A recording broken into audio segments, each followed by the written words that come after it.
Y ya estamos con un gran amigo, el doctor Ciano, Damián Ciano, que es traumatólogo, y él nos viene a contar las últimas novedades del PRP. Siempre que viene el doctor da mucho que hablar. PRP, plasma rico en plaquetas. ¿Cómo andas, Ana? Un gusto como siempre. Es importante recordar que el tratamiento de PRP entra de lo que es la especialidad de medicina regenerativa, que junto con el tratamiento con células madre son los dos tratamientos que se realizan. El tratamiento de células madre en este momento en el país todavía no está aprobado en forma legal, está, digamos, tratándose. Y sí el tratamiento de plasma rico, que en realidad es bueno aclararlo que también es tratamiento con factores de crecimiento. Se está haciendo en los hospitales y eso me llamó la atención. Sí, en realidad hubo muchas novedades estos últimos tiempos y a mí me llena de alegría porque, bueno, evidentemente lo que nosotros venimos hablando acá ya hace unos años, empieza a plasmarse en el ámbito hospitalario, aparte del ámbito privado, y eso habla de que, bueno, evidentemente las cosas están funcionando como uno cree y todavía con un techo que no es techo, o sea, no tenemos techo y todos los días aparecen cosas nuevas y formas diferentes de llevarlas a cabo, que una de esas precisamente es la que te iba a explicar. Como sabemos, el tratamiento con factores de crecimiento o plasma rico en plaquetas es un tratamiento que se usa para todo lo que es lesiones músculo, tendinosas y articulares. Comenzó a usarse bastante en España con los deportistas. En realidad sí, digamos, los principales en realidad era el doctor Anitúa, que es un estomatólogo muy conocido, que junto con el doctor Miquel Sánchez, que sí, él es traumatólogo, bueno, uno de sus pacientes famosos es Rafa Nadal. Pero después, obviamente, el club de fútbol Barcelona es uno de los abanderados a nivel del deporte. Precisamente por eso te digo que se usan las lesiones músculo-tendinosas en el caso del deportista y empezamos a hablar de lesiones de la articulación cuando estamos hablando no solo en pacientes jóvenes deportistas, sino también en el paciente no deportista sedentario que tiene la patología degenerativa de la edad o por algún trauma previo. Es importante aclarar esto que te iba a decir de que el tratamiento con factores de crecimiento se obtiene a través de una punción venosa, ¿sí? En el consultorio en forma ambulatoria, obviamente con las condiciones de abscesia necesarias. No es más que un análisis de sangre, un poquito más de un análisis de sangre habitual. Esa sangre, exacto, esa sangre se realiza se centrifuga con una centrifugadora de 7.000 revoluciones por minuto, obteniéndose la separación en el tubo de ensayo de la sangre, en donde tenemos abajo la franja de glóbulos rojos, después viene una uña de color rojo más claro que son las plaquetas y el plasma que es de un color amarillento parecido al de la orina. Normalmente lo que se hace se pipetea de la franja de los glóbulos rojos hacia arriba, no se toman glóbulos rojos, eso se activa. Y cuando hablamos de activar, acá hay una de las novedades. Normalmente hasta hace poquito se activaba con cloruro de calcio, ¿sí?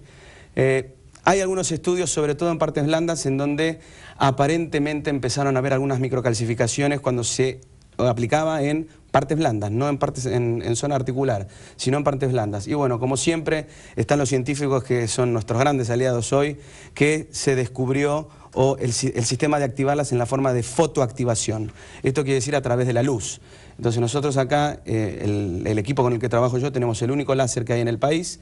Es un láser de un tamaño así chiquitito, con un agujerito por donde se introduce la jeringa ya con la preparación de las plaquetas.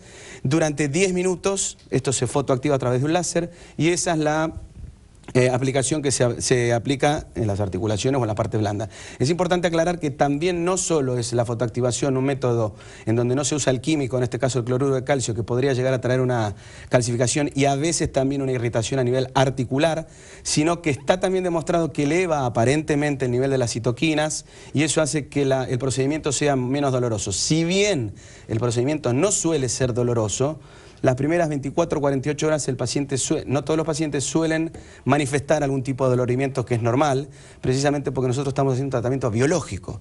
Acá no se está tratando ni de medicación ni de drogas, estamos hablando de tratamiento biológico. ¿Y este tratamiento? Son las plaquetas las que van y generan la explosión de los factores de crecimiento, que son los que yo siempre digo, son los diferentes albañiles, carpinteros, electricistas o herreros que van a ir haciendo el trabajo, depende del sector en donde haya que trabajar.